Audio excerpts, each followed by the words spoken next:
Hello. Okay, how you doing?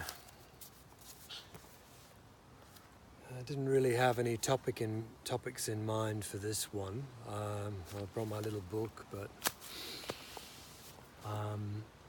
this is just something a little bit different.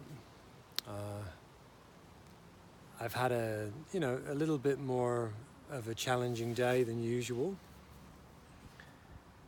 Nothing too disastrous, just enough to throw me off, just to disconnect a little bit. So I need to realign myself, do the best I can. And I'm feeling a bit tired. So anyway, I'm sitting out here in the garden, and I thought, while I go through this stage of a kind of meditation I do, I guess, regrounding, restabilizing, reconnecting, I thought, well, I'll just put the video there and I'll kind of I'll share it with you, and maybe it could be useful in some way.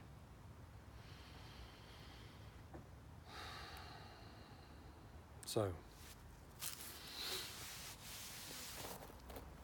being around nature is obviously very helpful. So just establishing your breath, always so critical, the breath. Just breathe in and out of the nose.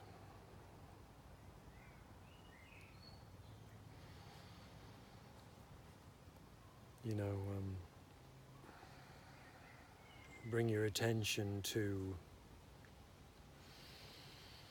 the texture of the air you're breathing.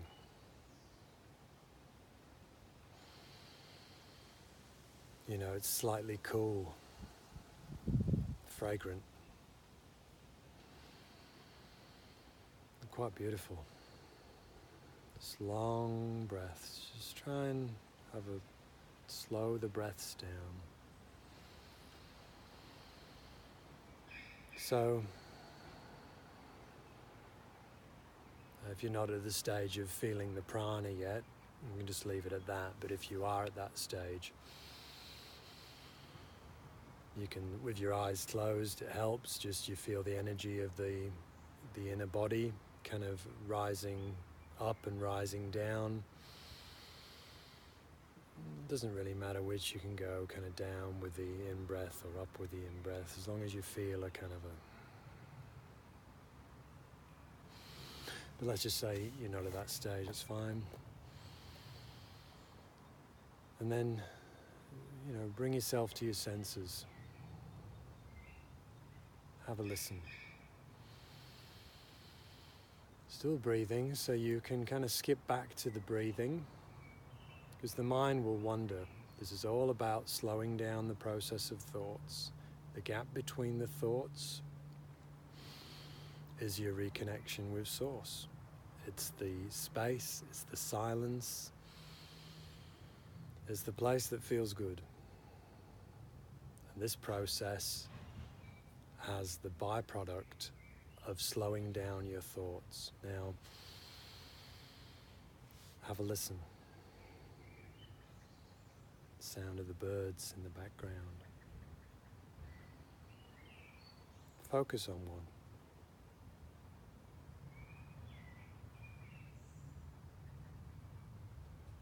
I feel like holding my breath sometimes when I really focus.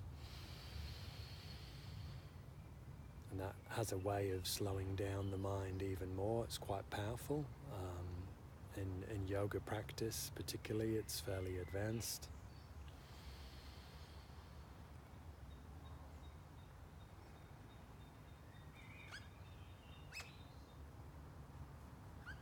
Other sounds might come in, so you can bring your focus to a different sound. Or you can listen to all the sounds, use your attention can be used in a kind of peripheral way. So you're taking in a little bit of information from all the sounds around you, the wind, the traffic in the background, birds, rustles of things. Or it can be used, you can bring your attention a little bit like a laser beam. You can focus on specific things, and that way depth will come out of those things, because it's like a flashlight. It's kind of revealing. You can learn more about what you're putting your focus on, but bringing it back a bit. Come back to the breath. So you can mix it up, keep the mind interested. Again, the textures. Sound of the wind, one of my personal favorites. Just a light breeze in the background.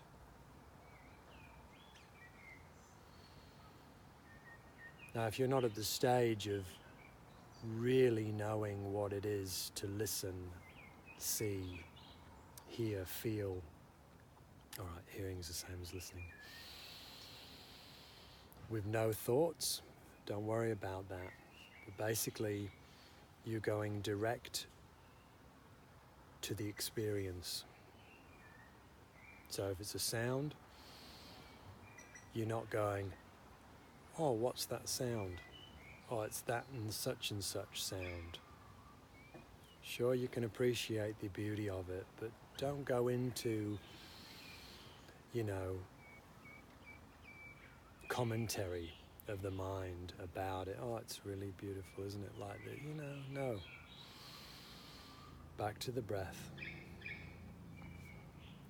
Then to the sound, and just listen. Nothing more. Don't add anything to it. That is the practice. That's the depth of the practice. And it does take practice. And the reward is peace. It feels beautiful to give your attention to things in this way.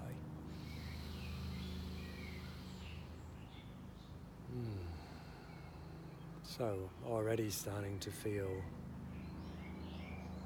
gentler. And ideally I would play with this and I would sit with this for a while, maybe half an hour, depending on how much I feel like I need it. You can recharge from this space, you reconnect.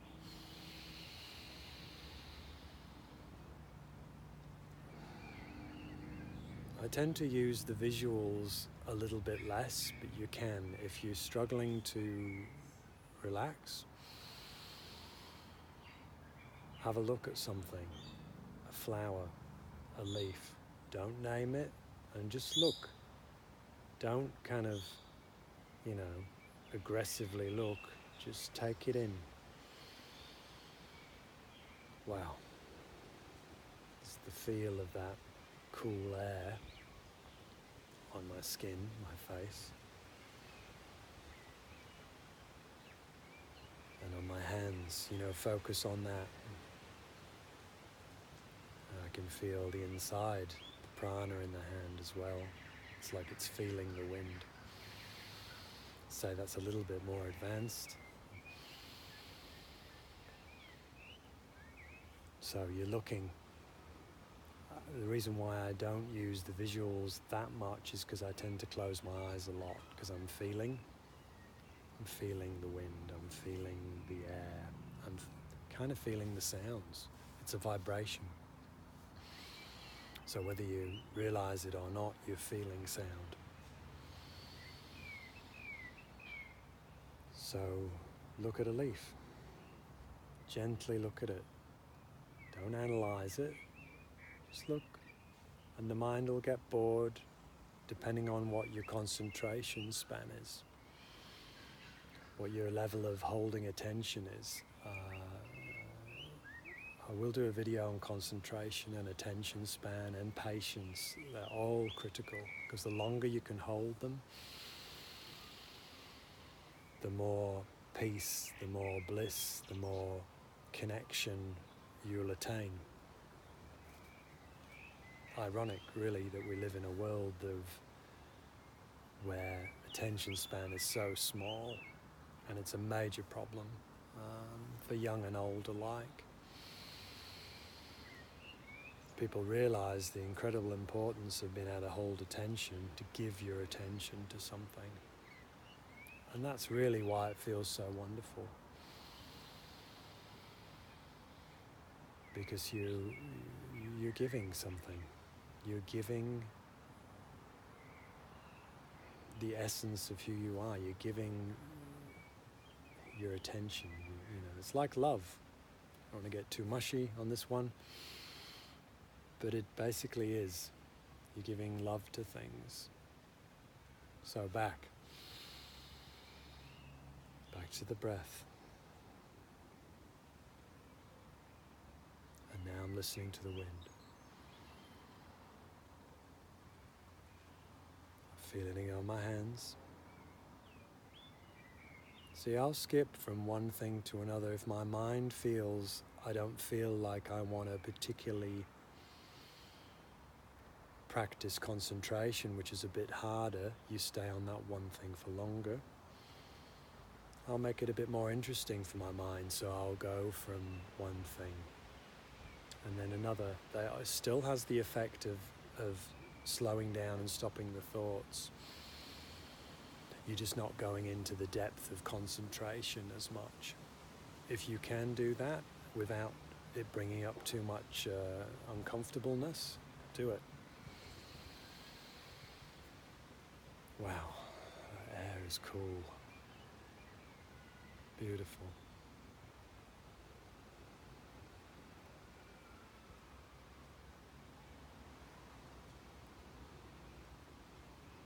Sound of the wind again.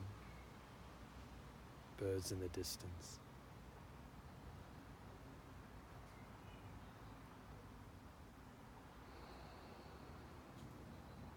Now, if you are more advanced, you can go into the interior of the body and start to feel that vibration within your body, and it's a cool feeling, it really is. And there's many layers and depths to that as well. You know, areas, feelings. I won't go into that one too much because it can be hard to sense the inner body if you're relatively new to this, or you're not that familiar with that practice. If you are, do it. That feeling of actually connecting with the inner body, the vibration of who you are, whilst feeling something externally. You do the two simultaneously. That's not easy, but it gives even more depth to what you're experiencing. My God, you do this and then watch a sunset or something, and tears might come to your eyes. Anyway. So work on the vision if that works for you. One thing, another thing. The tree, stay on it. As soon as the mind starts to kind of wander, commentary comes up, bring it to another thing. You will get better at this. It just takes practice like anything else. Anyone who's been trying to practice presence, a very popular teaching at the moment, this is a absolute critical factor in being able to practice it. Because you're gently giving your mind something to do. Minds are active, especially in the beginning, and they want to do something, not particularly against you. So systematically give it something to do. The leaf, the flower, there's roses here. Don't need to name them, but that's what they are, I guess. And the wind, and it will obey, you know, and it loves it.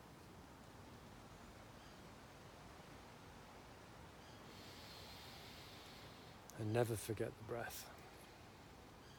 It's one of the most powerful tools you've got, if not the most. Your best friend is with you all the time, everywhere you go. So many different ways of breathing and will affect the mind in different ways. Look into yoga, pranayama.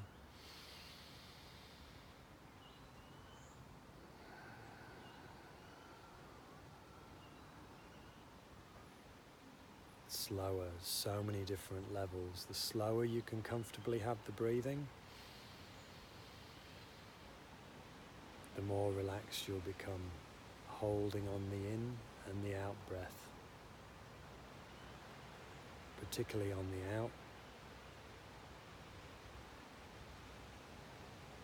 and then listen. If it feels a little bit uncomfortable to do that, don't. It all takes practice. Any feelings that might come up when you're doing this, you get a bit agitated, impatient, maybe you've had one too many coffees today, which I'll also maybe do a video on, the link between anxiety and coffee. You may or may not like that.